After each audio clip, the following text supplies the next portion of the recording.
Fala aí, bruxões, beleza?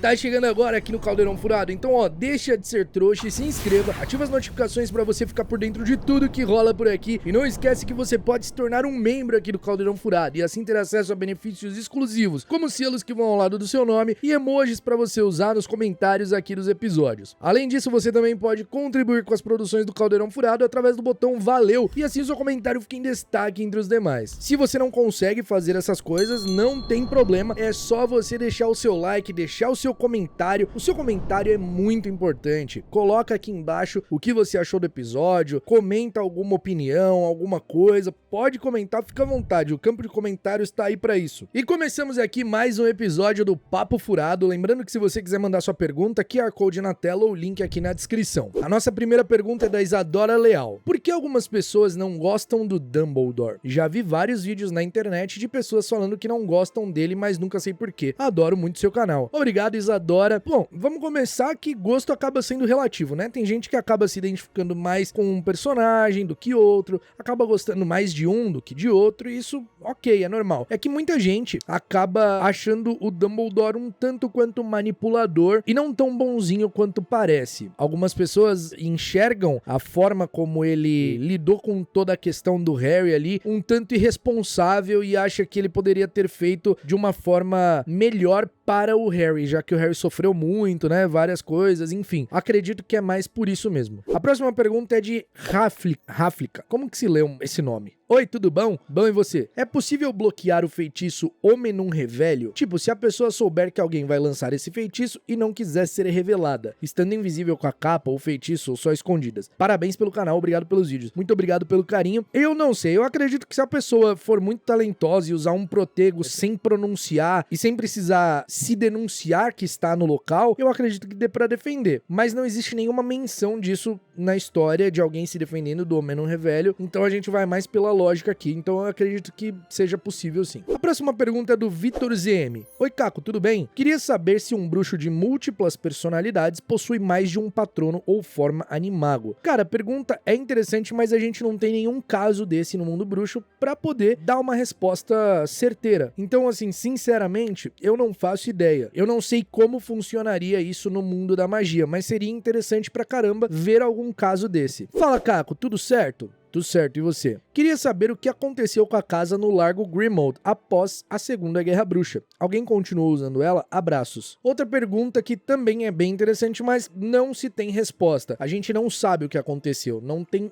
absolutamente nenhum registro sobre o que aconteceu com a casa do Largo Grimmauld. Eu imagino que o Harry tenha deixado fechada lá porque ele não gostava nada, não tinha nenhuma boa lembrança daquele local, principalmente pelo fato do Sirius ter passado os últimos dias de vida dele ali tão amargurado, tão enclausurado, então nada ali representava coisa boa pra ele, então eu acredito que ou ele possa ter passado pra frente, ou ele deixou lá fechado, não sei o que ele fez. A próxima pergunta é do Mano Palmitão. Salve, Caco, satisfação de encontrar na Big lá no stand do TikTok, você é incrível. Valeu, mano. Minha dúvida é, será que existe algum registro de algum bruxo que tentou entrar para o exército ou alguma outra unidade militar trouxa? Cara, registro não existe, mas assim, na época da guerra, da Segunda Guerra, da Segunda ou da Primeira? Acho que foi da Primeira, não sei. Eu não lembro a data exata. O avô do Tiago, no caso o bisavô do Harry, foi da Primeira, com certeza. Ele era da Suprema Corte dos Bruxos e ele brigou no Ministério da Magia porque existia uma lei que dizia que os bruxos não poderiam se envolver nessas guerras trouxas. Então ele ficou muito bravo com isso, dizendo que eles podiam ajudar os trouxas, né, de alguma forma, e bateu o pé nessa questão, e isso acabou gerando um certo desconforto ali na comunidade bruxa, entre os bruxos de alto escalão do Ministério da Magia, mas que se alistou, que entrou em alguma unidade militar, eu não conheço. A próxima pergunta é do Vinícius. Olá, Caco, parabéns pela família. Muito obrigado. Em Hogwarts Legacy tem a caverna em que o Sirius esconde... Parecendo que eu tirei catota do nariz, mas não tirei não, é só um pelo do meu nariz que tava aqui na ponta, coçando pra caramba. Sabe o pelinho quando vai pra fora, assim, ó? Tava coçando pra caramba aqui, aí eu arranquei. Era mais fácil dar uma cortada, né? Pois é, mas acontece. Em Hogwarts Legacy tem a caverna em que o Sirius se esconde no quarto livro. Cara, em Hogwarts Legacy tem 1 bilhão de cavernas, né? Tipo, tem até várias missões que são dentro de cavernas. Mas em Hogsmeade, eu não lembro de ter a caverna do Sirius, não. Até porque tem vários locais que tem aquelas cartas colecionáveis, né? Que você pega uma carta colecionável e tal, e aí é sobre o local, acaba sendo um easter egg ou referência à história dos livros, e nesse caso, eu vou ser bem sincero, eu não lembro se tinha do Sirius. Do Sirius eu lembro que tinha a cela que ele ficou preso ali no filme, né, que era na sala do Professor Flitwick, na torre acima da sala do Professor Flitwick, que eles adaptaram isso no jogo, né, porque no livro ele fica na sala do Professor Flitwick e no filme ele fica numa cela. Aí no jogo eles colocaram a cela acima da sala, pra tipo ser uma coisa assim, pra corresponder, sabe? E aí ser fiel tanto ao livro quanto ao filme, isso é bem legal. Mas a caverna em si, eu não me lembro. E eu acredito que não aparece, eu tenho quase certeza que não aparece. A próxima pergunta é de Sami Nascimento. Caco, como Draco consegue lançar um feitiço no Harry sob a capa no Expresso de Hogwarts? No último livro a capa é mais overpower. Eu acho que eu já vi essa pergunta em algum... Eu já respondi essa pergunta? Eu lembro exatamente dessa palavra overpower sobre a capa da invisibilidade. Na realidade, a capa, ela não é um escudo contra feitiços, muito pelo contrário. Primeiro que assim, o que o Xenophilius fala sobre a capa e tal, o que as lendas dizem, não correspondem 100% ao que realmente é, porque, né, as lendas aumentavam muito as coisas. Tipo, quem é o dono das relíquias se torna senhor da morte, assim se torna, tipo, nossa, domina a morte. Não é isso, não tem nada a ver. Tanto que a varinha das varinhas tem um rastro sangrento, a pedra da ressurreição não ressuscita de fato ninguém, e a capa de invisibilidade, o que acontece nela é que ela é uma capa diferente das outras que existem, né, que são capas tecidas com pelo de semi-inviso, capas que usam feitiço pra ficar invisível, e essas capas elas vão desgastando, elas rasgam, e a capa de invisibilidade não. É isso que torna ela tão poderosa e tão única, que ela realmente é duradoura e tem a invisibilidade real ali. Próxima pergunta do Guilherme Augusto. Tudo bom, Caco? Beleza? Tudo bem, beleza, e você? Indo na onda dos seus vídeos sobre alma, o que aconteceria se um dementador desse um beijo no Voldemort, considerando que ele ainda tivesse Horcruxes? Essa pergunta já apareceu num Papo Furado, inclusive ela é título de um Papo Furado, mas a minha resposta na época foi uma e hoje vai ser outra. Por quê? Porque na época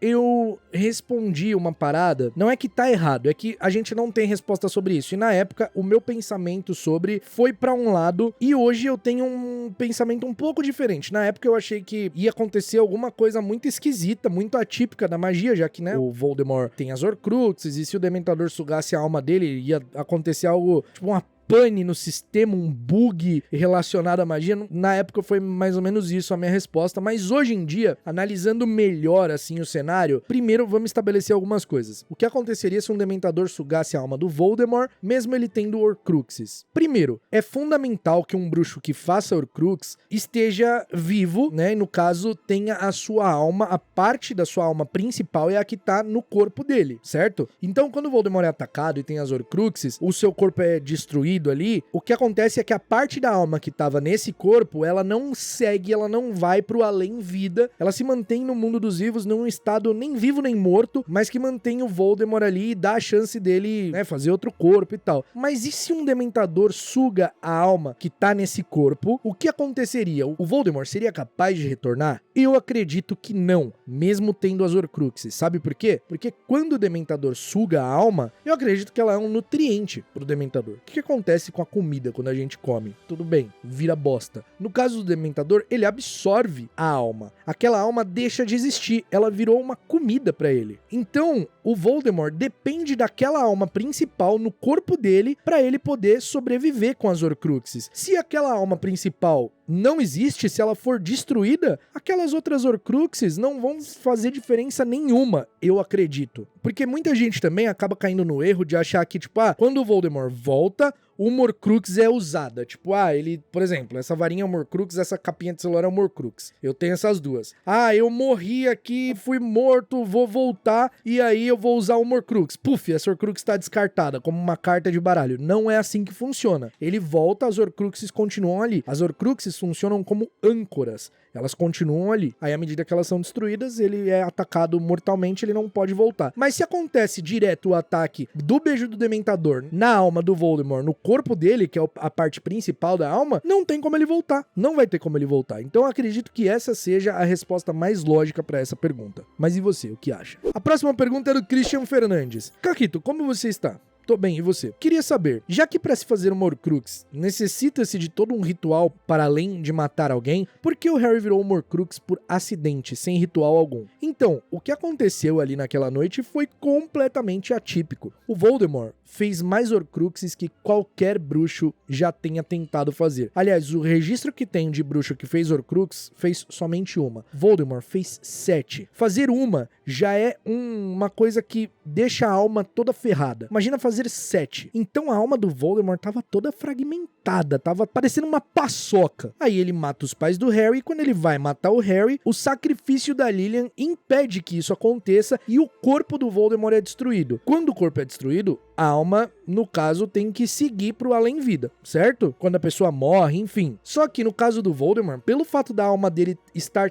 tão fragmentada, uma parte se refugiou, só que uma parte que se desprendeu ali da alma, que estava rompida, fragmentada, e se prendeu na única criatura viva que tinha ali pra tentar sobreviver. Porque no caso, uma alma fragmentada, um pedaço de alma, ele precisa de um corpo pra sobreviver. Então foi lá e entrou no Harry sem ritual algum, entendeu? Foi um acidente. Exatamente por isso. E a nossa última pergunta é da Jennifer França. Olá, tudo bem? Tudo bem, e você? Caco, assistindo um episódio da varinha do Voldemort, fiquei com a seguinte dúvida. Quando ele foi matar o Harry bebê e acabou se dando mal, o que aconteceu com a varinha dele? Ficou nos destroços da casa ou ele conseguiu levá-la? Pergunta muito legal, e olha só, temos um episódio inteirinho sobre a história do Voldemort que conta tudo desde antes do seu nascimento até o dia de sua derrota aqui no Caldeirão Furado, inclusive o episódio mais assistido do Caldeirão Furado, com quase 6 milhões de visualizações, e é praticamente um documentário com mais de uma hora. Recomendo muito, você que não assistiu, assistir. O que aconteceu? Quando o Voldemort sofreu sua queda ali na casa dos Potter, o Rabicho